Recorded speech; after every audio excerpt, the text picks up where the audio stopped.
Hello and welcome to the video, where we will be going over the 80-20 principle by Richard Koch, the secret to achieving more with less. And this book is really special to me because I honestly cannot think of an area in my life that the 80-20 principle has not helped me improve my quality and my experience. Whether it comes to business, whether it comes to making these YouTube videos, whether it's a fact of my fitness and my health or my relationships, I really cannot think of an area that the 80-20 principle hasn't helped me in some way, shape, or form. But before I start rambling too much about myself, let's talk a little bit about Richard and about this book. So Richard is a consultant, a businessman, and author. He's written a bunch of books surrounding the 80-20 principle, including this one, the 80-20 principle, The Secret of Achieving More with Less. He's also written the 80-20 individual, The 9 Essentials of 80-20 at Work. He's written Living the 80-20 Way, Work Less, Worry Less, Succeed More, Enjoy More. And you can find more about this book and many of his other books at the8020principle.com.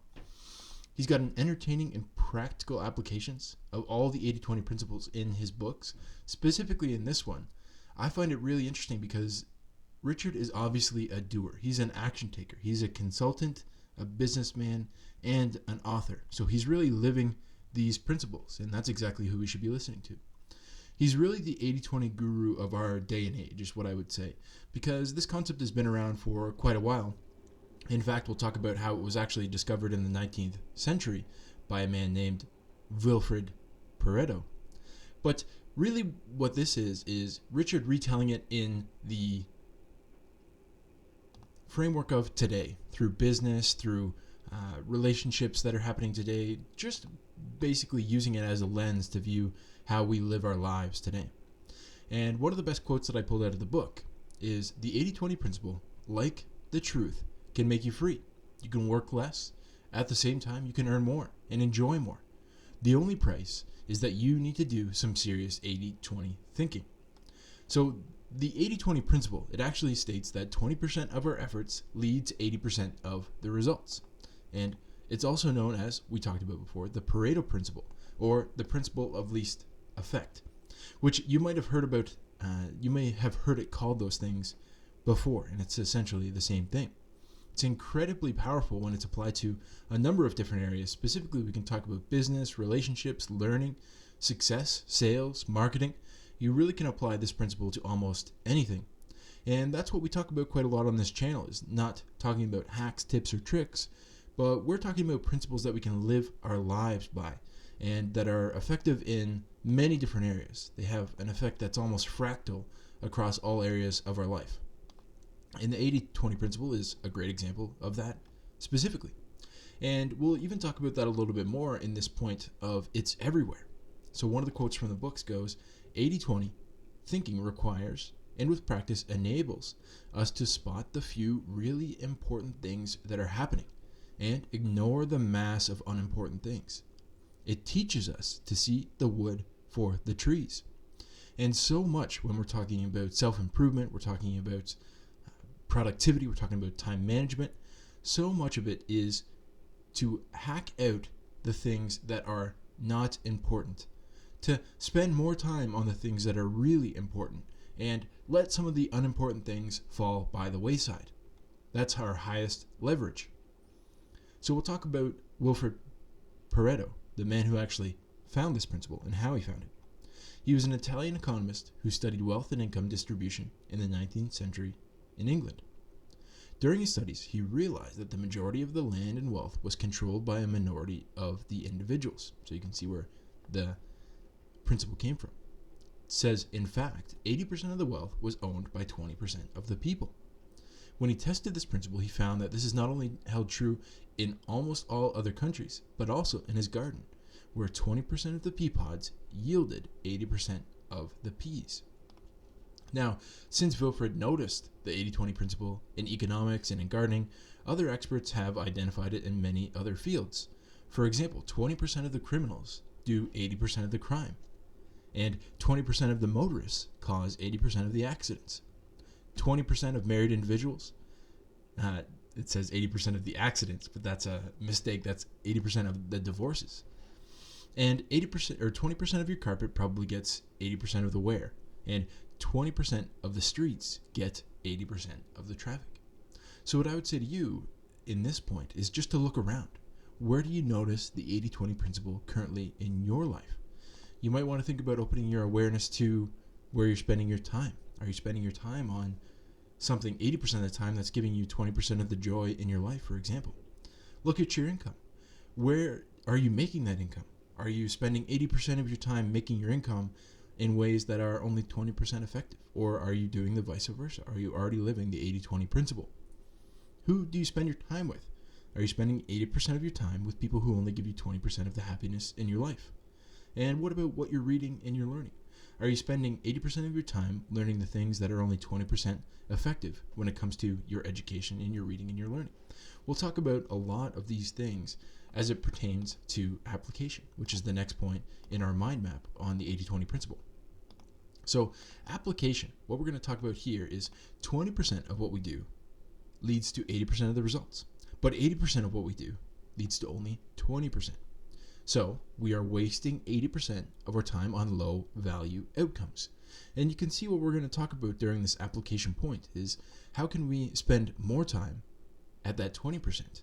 Or how can we spend less time or cut out completely the 80% of what we do that leads to only 20% of the results? So his advice when it comes to applying the 80-20 principle is to calm down, work less, and target a limited number of very valuable goals where the 80-20 principle will work for you. And this is what we talk about so much again on this channel, that planning is so important. So you can see, target a limited number of very valuable goals.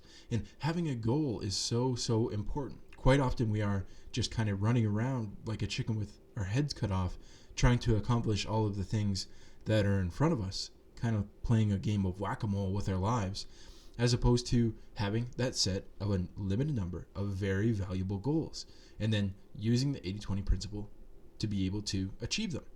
So let's talk about applying it. Step back for a minute and look at any area of your life. Where is this principle at work?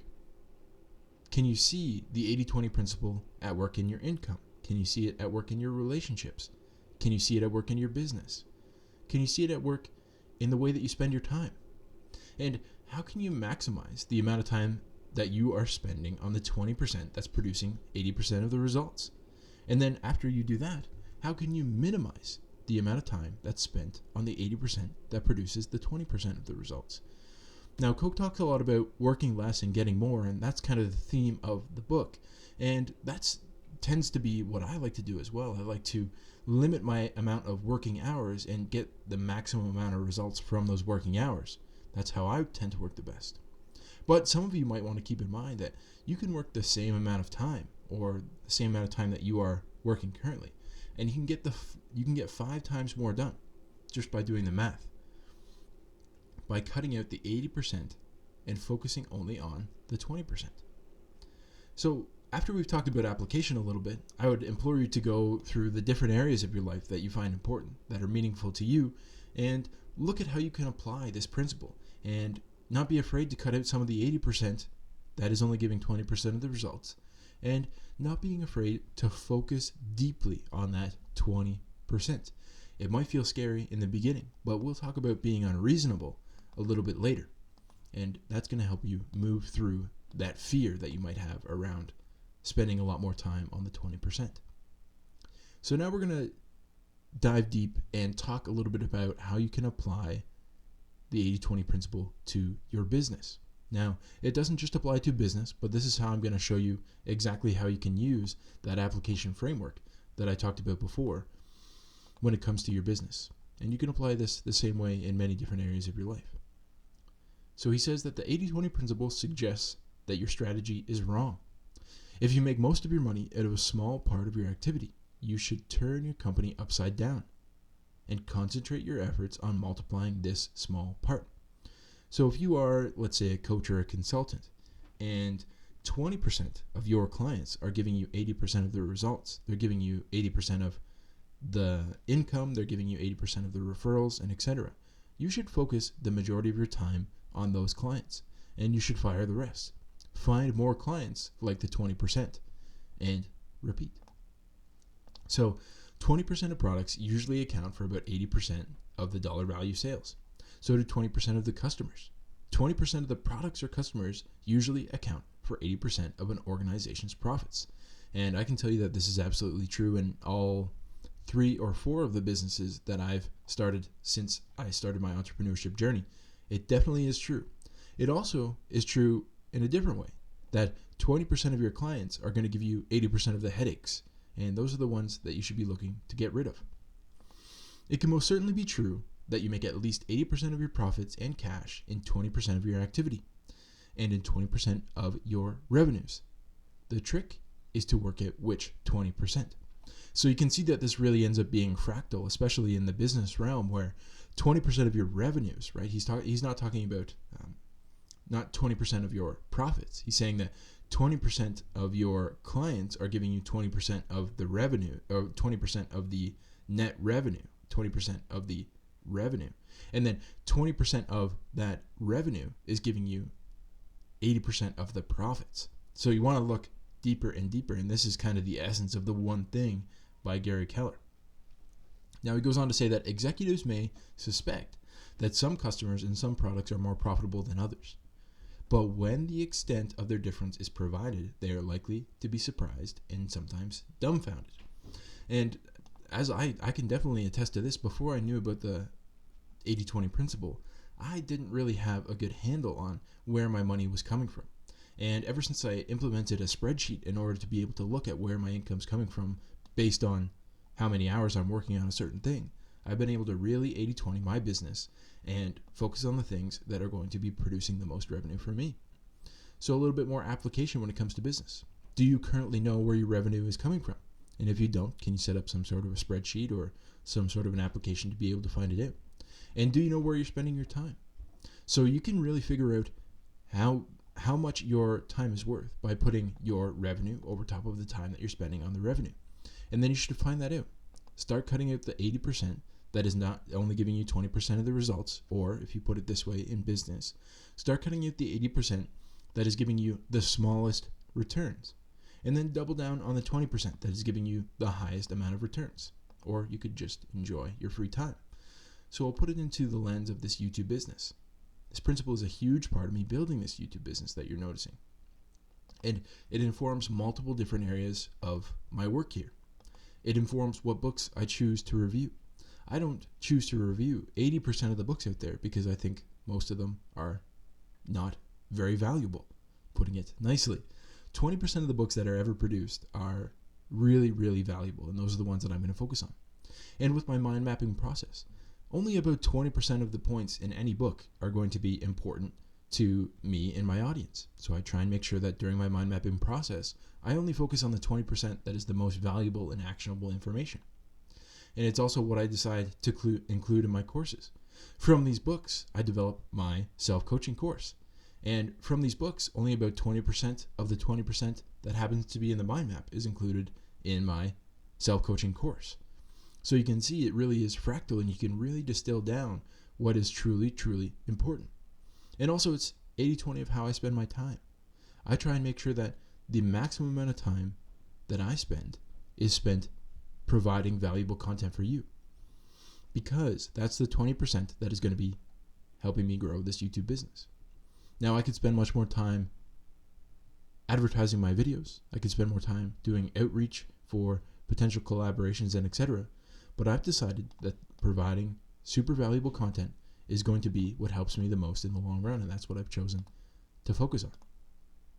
So the next point I think is so beautiful, and this is missing from a lot of self-help and self-improvement books. It's to be unreasonable. Everything you want should be yours. The type of work you want, the relationship you need, the social and mental and aesthetic stimulation that will make you happy and fulfilled. The money you require for the lifestyle that is appropriate to you, and any requirement that you may or may not have for achieving or service to others. If you don't aim for it all, you'll never get it all. To aim for it requires that you know what you want. So he talks about, obviously we can achieve anything we want to achieve. We deserve anything that we wish and desire. But we first need to know what we want, and that's very important. So it's a genius quote. I really believe that. I think this is one of the best quotes in the entire book, even though it's not about the 80-20 principle. But why shouldn't we be able to achieve everything we want? And I think that the 80-20 principle is really a valuable tool to help us get there. And this comes from chapter number 11, which I think is so greatly titled, You Can Always Get What You Want, which is a beautiful title as well. So I wanted to talk about being unreasonable here. And one of my favorite quotes of all time is that the reasonable man adapts himself to the world. The unreasonable one persists in trying to adopt the world to himself. Therefore, all progress depends on the unreasonable man. And that's George Bernard Shaw. So here are a few of the questions that you can keep in mind when you're thinking about the 80-20 principle. But what I want you to keep in mind before we even go into the questions is that adopting the 80-20 principle into your life requires you to be unreasonable. You're going to have to cut out things that other people want you to do. You're going to have to cut out parts of your business that people might think you're crazy for cutting out. You're going to have to spend your time in ways that other people think you're crazy for spending your time. You're going to have to relax, and you're going to have to let go of a lot of the things that people think are very important for you, your business, in your relationships, and even just in your regular life. You're going to have to be unreasonable in order to live the 80-20 way. So think about this. What do you want? What do you absolutely love? What comes to you effortlessly? With whom would you spend your days? What would you do throughout the day? How much would you make? And where would you live? This is all about knowing what to aim for. It requires that you know what you want. And it really is the essence of crafting your vision.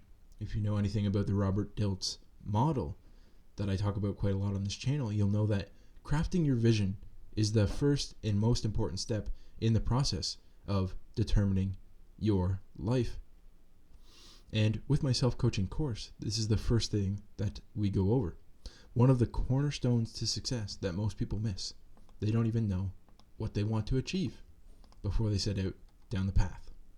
So, I would leave you with this point, to be unreasonable and to know what you want and not be afraid to take action towards it, using, of course, the 80-20 principle that we're talking about today. The next point that I wanted to make is what's easy. So it's a question that you should ask yourself. It's important to focus on what you find easy. This is where most motivational writers go wrong. They assume that you should try things that are difficult for you. And this is really the core of identity. What are your strengths? We talk about Managing Oneself by Peter Drucker. He talks about how you should set goals and after 18 months, figure out whether you were able to achieve those goals or not. And if you were able to achieve those goals, then you must be strong at that specific thing that you set out to do. And if you weren't able to achieve it, maybe that's not for you. Maybe that's not one of your strengths. So pursue those few things where you are amazingly better than others and that you enjoy the most. And that really is, those are both not mutually exclusive. Quite often the things that we are amazingly better than other people at is because we enjoy it the most.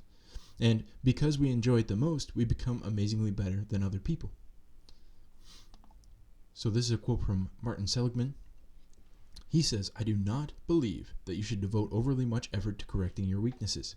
Rather, I believe that the highest success in living and the deepest emotional satisfaction comes from building and using your signature strengths." And I really believe on that. And again, with your identity, it's so important to know yourself, and then so important to be true to yourself, what your strengths are, and play to your strengths. You don't see very many crossovers in professional sports. Very, very few. Not very many hockey players who are elite athletes can switch over and become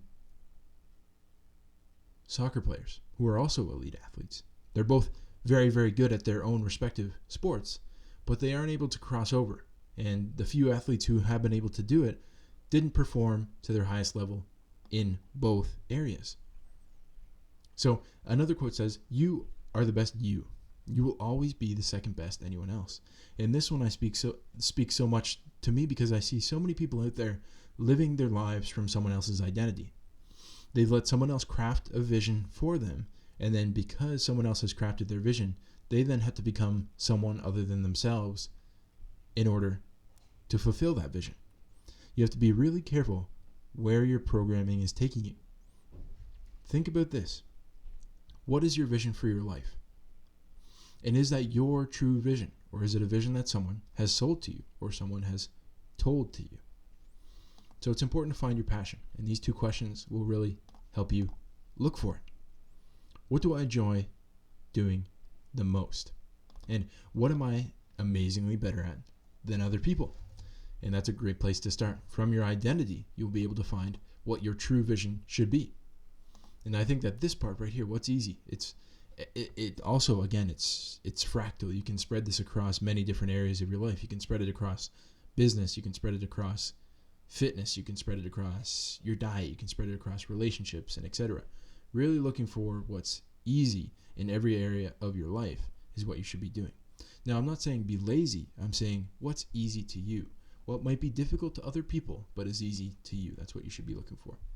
So we'll talk about the 80-20 principle in relationships next. Koch says that relationships help us to define who we are and what we can become. Most of us can trace our successes to pivotal relationships. And this goes back to the quote of you are the 5 people that you surround yourself with. And as you'll see in this relationship exercise, it's very important to choose who you decide to surround yourself with. Because 20% of your friends and loved ones probably account for 80% of your enjoyment and satisfaction.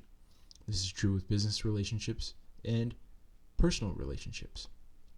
And it might sound harsh, but why wouldn't you spend more time with the people who bring you the most joy? It just seems to make sense. Koch says in the book that the action implications should be plain. Go for quality rather than quantity. Spend your time and emotional energy reinforcing and deepening the relationships that are most important. And again, this is just living the 80-20 principle. Those people that you most enjoy spending your time around, you should double down on those relationships. And necessarily, after doubling down on those relationships, you will have to cut out some of the 80% that are not giving you very much enjoyment or satisfaction. And you have to be okay with that. And this is where we're coming back to being unreasonable. To a certain extent, some of your friends, family, and etc. might think you're being unreasonable by spending less time with them. Now, you don't necessarily have to tell them that you're going to spend less time with them, but they might notice and they might feel you being unreasonable. But you have to push past that because, as we talked about before, that quote by George Bernard Shaw, the unreasonable man adapts the world to himself. And that's what we need to be. The unreasonable man. So we got another quote here by Abraham Maslow that I think just absolutely totally explains 80-20 and relationships. He says that self-actualizing people have these especially deep ties with rather few individuals. Their circle of friends is rather small. The ones that they love profoundly are few in number. Partly, this is for the reason that being very close to someone in this self-actualizing style seems to require a good deal of time. Devotion is not a matter of a moment. One subject expressed it like this: I haven't got time for many friends. Nobody has. That is, if they are going to be real friends. And how true is that? You know, I feel like as we get older, we realize this more and more and more. And we decide to spend time with fewer and fewer people, but we spend time deepening those relationships. And that's such an important part of growing up and becoming a self-actualized person, is to grow deeper and deeper in our relationships. So this is the exercise from the book, and I'm just going to say that I think that this is a great exercise, but I tend to be less structured than this exercise, if I'm being totally honest. I think this is definitely a living and breathing thing, as with anything inside of this 80-20 principles sites, so to speak. Choosing to spend time with friends who give you value in particular moments, right? There might be years where you're spending quite a lot of time with a specific individual, and you're really deepening and deepening and deepening your relationship. But you have to be willing to let go of that relationship when the time comes. You can't continue to hang out with people who aren't giving you value in those particular moments, so to speak. Just remember, you got to be unreasonable. You have to be willing to let go of some of those relationships if they're not serving you in a way that you wish they would. So if they're not adding value, don't be afraid to defy the social norms. You could write down a list of your top 20 friends. If you're more of a structured person than I am, I definitely wouldn't be doing this. You could write down your top 20 friends. You could take 100 points and allocate them according to how much value each friend gives you. Take another 100 units and allocate them according to the amount of time that you spend with each friend. And then look at them at the end. The amount of time that you're spending versus the amount of value that they give you. Do they match up? Why or why not? And you can see that this is essentially the same way that we did it in business before this. We looked at the amount of time that you're spending versus the amount of revenue that you're getting in. And you can look at it as a relationship between the two numbers. And once you look at that relationship, you know which to cut out and which to keep. And it's essentially the same way in every area that you would be using the 80-20 principle. Now, this one I know that a lot of you are probably excited about. This is learning. Books can be read far faster, but never read a book from cover to cover, except for pleasure. When you are working, find out what the book is saying much faster than you would by reading through. Read the conclusion, then the introduction, then the conclusion again, then dip lightly into any interesting bits. I love that. So this comes out from his tutor at Oxford. First, he told him not to attend the lectures because the books could be read much faster. I think that is hilarious. And that's the way that I look at education right now as well. I mean, there's so much education out there that you could get so much faster than the way that they are currently teaching it in universities and even in a lot of classes. So much information is out there for free on YouTube, and so much information is out there for very small amounts of money in some of the great books in the world. And I think that you can learn much, much faster than can be taught in a school type environment. So I wanted to give you guys the way that I like to read a book. And first I wanted to say, often I find people get stuck when they're trying to read a lot of books, right? You'll have a book that you want to read and it'll take you a month or 2 months to read that book when really it should take one afternoon. And it's because you're trying to read it cover to cover and you're trying to not miss any information. But as with the 80-20 principle, we have to be willing to miss 80% of the information to find the 20% that is the most important. And this is how I go about doing that for the mind maps. First, I'll read the introduction. So I do it a little bit different than his tutor told him to do. And then I'll read the conclusion. And then here's a big point that not many people will think about. I'll listen to an interview, whether it's maybe it's a TED Talk, maybe it's a podcast, and etc. But basically what the author does inside of that interview, quite often, if you can find one, is they'll condense all the most important points that they think, and they'll tell it to the interviewer or they'll tell it to the audience that they're presenting in front of, and you can hear it in their own words. And then any points that stick out to me, that's what I'll go and I'll try and find in the book. And then I'll come and I'll get a quote, and then I'll explain it to myself in the mind map. So I'll mind map the book. I'll mind map the book into points made right from this interview quite often if I can find one. And then what I'll do is I create these child topics right here from this main topic, these main topics that I create, and then I fill in the points made following this, right? I use the why, what, how, what if, Bateson levels of learning. I say, why should I know about this point? And that quite often is encompassed in the point, right? So up here, books can be read far faster. Obviously, this point right here is telling us that we should be able to read much faster than we could learn potentially in a class. And that's why we should pay attention to learning. What? And again, it's covered in this point right here. It's when you're working, find out what the book is so it tells you what you should be doing. And then how is usually the point that I create for you guys. How often do you read a book? You can see that I even used the word how in the beginning here. And you'll see that that's exactly what we're doing here. How is an exercise. How is what you can do, how you can apply something in the Bateson levels of learning. And then what if is giving you a situation that might not be your situation, but giving you an example of how it's working in a situation for me. And then you can use that to reflect it back on yourself. And you can see that I'm actually doing that right now. This is how I read books for the mind map. You can see that I included that right here. So I hit you guys at all different levels of learning so that whatever point sticks out to you the most from the main point on the Bateson levels of learning, that's what you'll stick to and remember. And that's the same way that I do it as well. I like to make sure that I know why I should know the point. I like to know what the point actually is. I like to know some exercises that I can do in order to apply the point into my life. And then I also like to think about different situations where this point might be important. It's very interesting that you can use it in mind mapping and learning. You can use it in all sorts of different ways. So the final point from the book that I wanted to make is to focus. And this is a very interesting point because, again, this is an application of 80-20 throughout many different areas of our life. And he says in the book that whenever you spot a 20% activity, run to it, surround yourself with it, immerse yourself in it, patent it, make yourself its expert, worshiper, high priest, partner, creator, propagandist, and indispensable ally. Make the most of it. If the most appears to be more than you can imagine, multiply your imagination. Conventional wisdom is to not put all of your eggs in one basket. 80-20 wisdom is to choose the basket carefully, load all your eggs into it, and then watch it like a hawk. Such beautiful imagery there, but it really is true. Like I said, as soon as you let go of that 80%, you have to double down, triple down, 5x, 10x that 20% and really focus on it. And it's interesting that he really mirrors a quote from Warren Buffett that I like. He says to keep all your eggs in one basket, but watch the basket closely.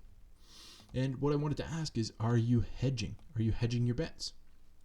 Human beings naturally want to hedge our bets, limit our downsides and risk. Obviously, we only get one life. It's not a video game, so it might be the right idea in theory. By hedging our bets, we lose out on the power of 80-20, which really is going to cause us to lose, even though we are hedging our bets. So hedging looks like this. It looks like waiting for the right time. It looks like not focusing on the one thing that you should be doing. It's having too many projects or being too afraid to fire the clients that you know that you should. And what I would say is, are you hedging? Are you finding these types of things in your life in order to make sure that you can't possibly lose?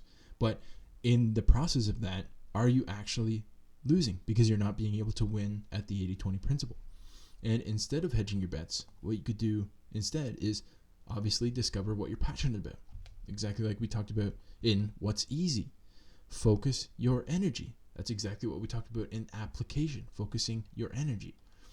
You could continue to use the 80-20 principle as we talked about in many different areas, in business, relationships, and learning, so many different ways. And most of all, you have to remember to be unreasonable. Hedging your bets seems completely reasonable. As I said, we only get one life. It's not a video game. But the unreasonable man, that's who we want to be. And the unreasonable man is not going to hedge his bets. So I want to thank you guys for being with me today. This is the 80-20 principle by Richard Koch. If you want to get the mind map, you can get it at the links down below. And if you're interested in my self-coaching course, you can check it out at the links down below as well. Thanks for being with me today, and I hope to see you in the next one.